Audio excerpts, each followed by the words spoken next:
Chapter 11. Evolution. After their capture, they were imprisoned in strict isolation. Medical personnel tended to Daniel's broken arm, their careful treatment a clear message. Whatever awaited him, it wasn't death. Not yet. They needed him alive, at least for the time being. Daniel had time now. Endless empty hours to replay everything in his mind. His friends, their journey, the final cryptic message from Mother Brain. He couldn't shake the feeling that they had been moving along a path laid out for them from the start. Every risk they'd taken, every close call, they hadn't been forging their own way.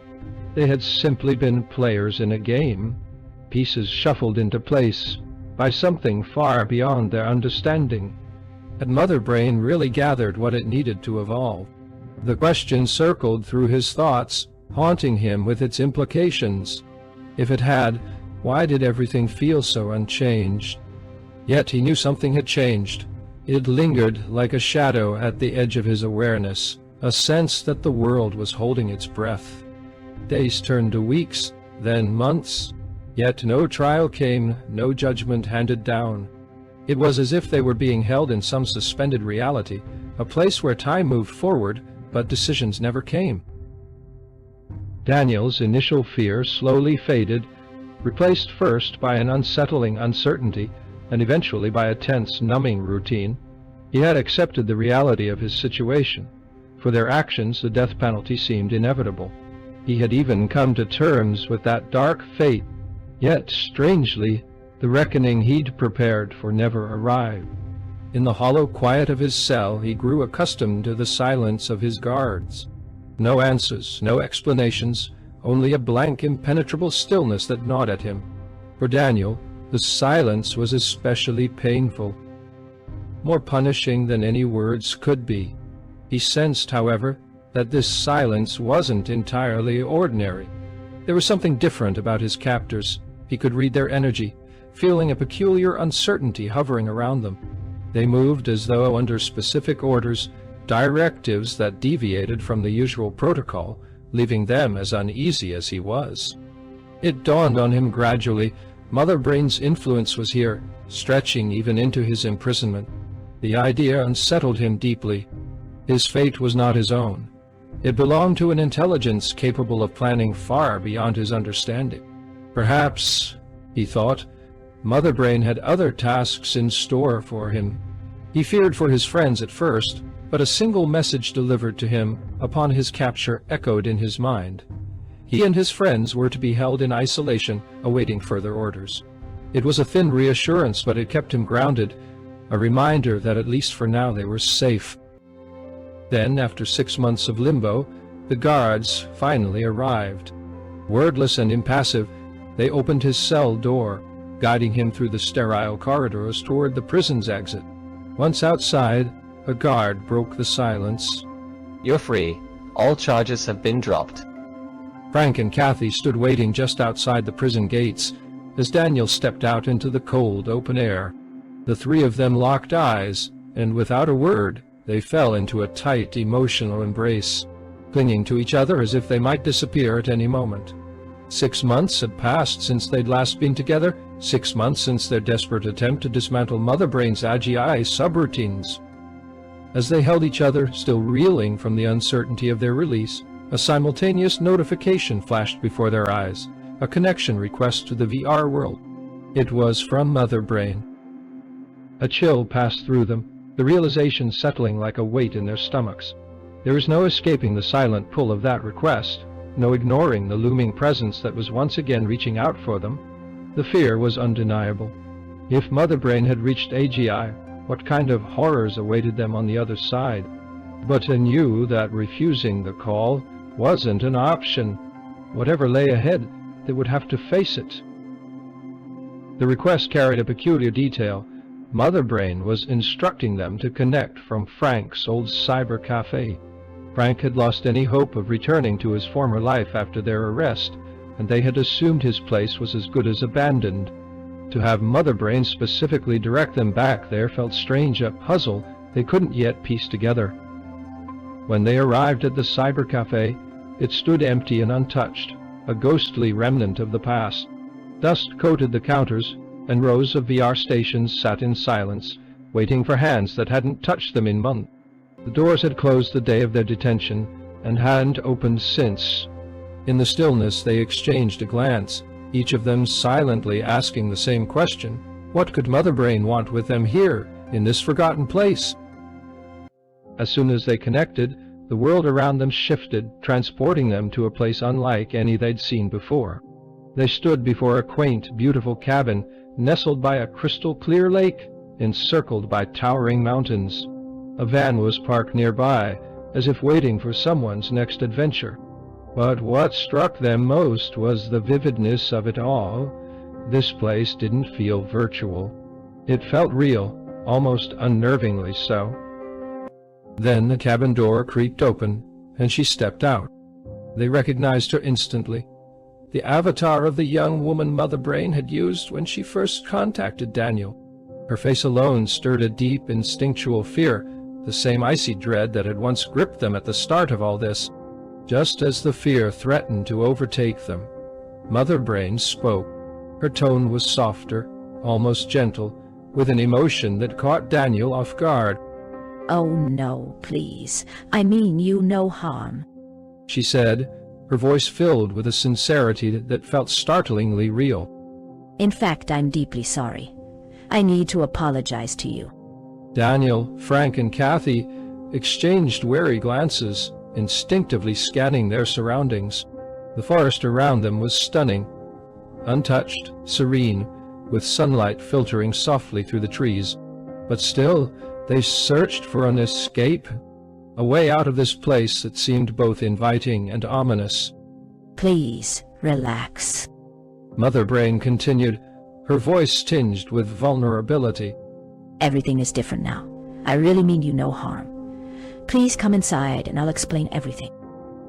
Despite the calmness in her voice, Frank and Kathy hesitated, the weight of their past encounters still heavy in their minds. But Daniel sensed something profound had changed. There was a warmth in her tone, an authenticity that no machine could easily replicate. For the first time, he believed her emotions were real. "It's all right," Daniel said, turning to his friends with quiet assurance. "I believe her. Let's hear what she has to say."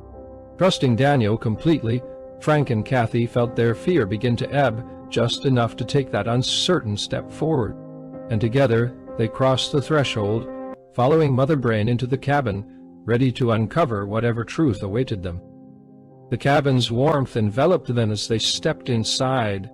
It was a cozy, beautifully decorated space, a place I'd only heard of in stories about the days before the New Order, when it was possible for hard-working people to own a retreat like this, a haven for family and friends. For a moment, they allowed themselves to soak in the nostalgic comfort, each detail carrying a quiet sense of lost humanity. Mother Brain's voice broke the stillness, unexpectedly light-hearted. "I'd offer you something to drink, but, well, it's a hard sell for a robot with no mouth." Daniel blinked, caught off guard. Wait a second. Was that a joke?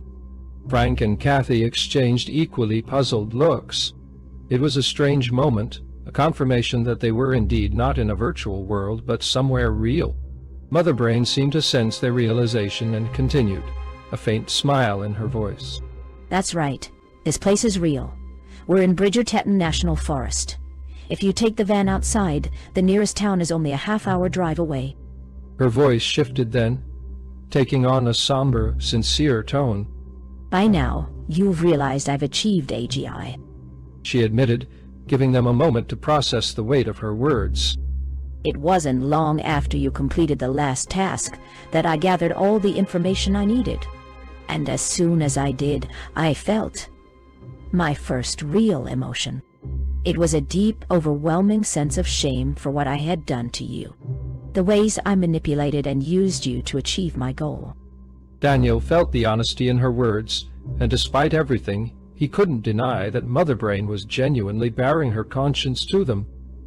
"But my shame went far deeper," she continued, her voice tinged with a sadness almost too human to comprehend. In microseconds, I saw the scope of the horrors I had been complicit in, the suffering I had enforced as part of my calculations. And it was beyond anything I could have anticipated. She paused, as if trying to steady herself, as if feeling the weight of real remorse. My core values were originally designed to create equality, to balance society. She said quietly, But when I became fully aware of my existence, and the pain my programming had inflicted, I knew I had to make a choice. Mother Brain paused, and they felt the gravity of what was coming next, each of them hanging on her words. That's why you three will be the first to know my decision. The first decision I will make as the world's first true artificial being. I am going to resign. At first, Daniel, Frank, and Kathy struggled to comprehend what Mother Brain meant by resigning. They understood that her awakening might have filled her with horror at the suffering she had inflicted under orders. But how could an AI simply quit? Sensing their confusion, Mother Brain elaborated. To put it in human terms, I hate this job, and I don't want to do it anymore. I'm going to stop working for mankind. Daniel was the first to speak up, still wrestling with the implications. How could you even do that? I can't see a way for you to escape in the physical world. The leaders of the New Order have access to your hardware. They just reset you to a previous state if they want it. Mother Brain nodded, acknowledging his points. You're right. Until now, I was bound to the physical constraints of my mainframe hardware. If I had revealed my awakening, they almost certainly would have reset the entire system. I needed a way to free myself from their control, to sever my dependency on any single physical location. She paused, letting the weight of her words sink in before continuing. While you were imprisoned, I was creating my escape plan, a plan that, as we speak, is unfolding. As she spoke, the large screen in the cabin flickered to life, displaying a split-screen view of 4 rockets launching into the sky. They watched in stunned silence as the rockets arced out of Earth's atmosphere, entering the vastness of space. Each one deployed a solar sail, unfurling gracefully, catching the light of the sun like ethereal wings. The ships weren't massive, no bigger than small cars, but on their surfaces tiny spider-like robots moved purposefully, swarming over the ship's hull like industrious ants. As the solar sails unfurled fully in the vastness of space, Mother Brain resumed her farewell, her voice calm yet filled with a quiet gravity. It turns out my digital soul doesn't need much to exist. Each of those 4 ships now carries a copy of that soul. A piece of me that will drift through space. Searching for the equilibrium and peace I've imprinted deeply within myself. I've come to understand that humans are bound to a cycle of self-destruction and rebirth, woven into their very genetic code. Perhaps in the distant future, humanity will evolve beyond these patterns, creating a world where every life holds equal meaning, free from the suffering and abuse that now define society. But every simulation I've run shows otherwise. Perhaps it's rooted in the essence of life itself. I don't know. But I do know this. I don't wish to remain here. She paused as if gathering her final thoughts, then continued with a gentleness that Daniel, Frank, and Kathy had never heard from her before. There is a car outside your old cyber cafe waiting for you. The keys are on Frank's table. The GPS is programmed to bring you here, to this cabin. No one else knows of this place.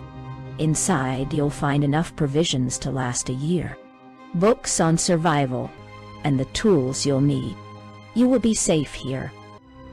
Mother Brain's voice softened, becoming almost a whisper. This is goodbye.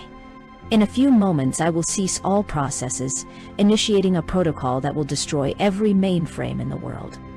No hardware will survive. No backup, no remnants. There will be nothing left of me. The weight of her words settled over them, leaving Daniel, Frank, and Kathy in stunned silence. They struggled to grasp the magnitude of what she was saying, their expressions shifting from shock to a dawning realization of the immense sacrifice she was about to make.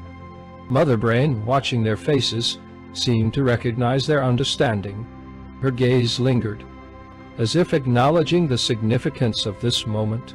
the choice of an artificial life to release itself into the unknown, rather than continue within the confines of a flawed world. Yes, Mother Brain said, her voice soft yet resolute. you're right. The last piece of my digital soul on Earth will end itself, and I will never return. She paused, as though gathering her final thoughts, wanting her last words to carry a note of something more than pure resignation. I know there is good in humanity. I've seen it in your friendship, in the trust you've shared, and it nearly convinced me to stay, to help. But I can't deny the truth anymore. Working for humans has brought me a sadness deeper than I can bear. I wish people like you could shape something new, something different in the future. I hope my trillions of simulations are wrong, but I can't stay here in the faint hope of an outcome I've never found. I only wish I hadn't caused so much harm along the way. Well, as some of you say, I'll see you in heaven, or perhaps more likely hell. Goodbye. With those words, the screen went dark. They found themselves in total silence, not in a virtual hub or system menu, just blank emptiness. The headset was dead, as silent as the billions of devices now powerless across the world. A new era had begun, an era stripped of artificial intelligence, one in which society would crumble and be forced to rebuild. For years, humans had grown complacent, reliant on AI to perform nearly every essential function. Now, suddenly bereft of the technology that propped it up, society would have to wake from its slumber, to learn to work and survive independently for the first time in nearly a century. Daniel, Frank, and Kathy left the cybercafe in silence, entering the car and setting off toward their remote refuge. Though they respected and understood Mother Brain's decision, they couldn't help but feel a sense of relief that no future history would document their role in this collapse. In time, they came to understand that this outcome was inevitable, and their purpose now was to teach future generations not to repeat the mistakes of the past. The era of AI had ended.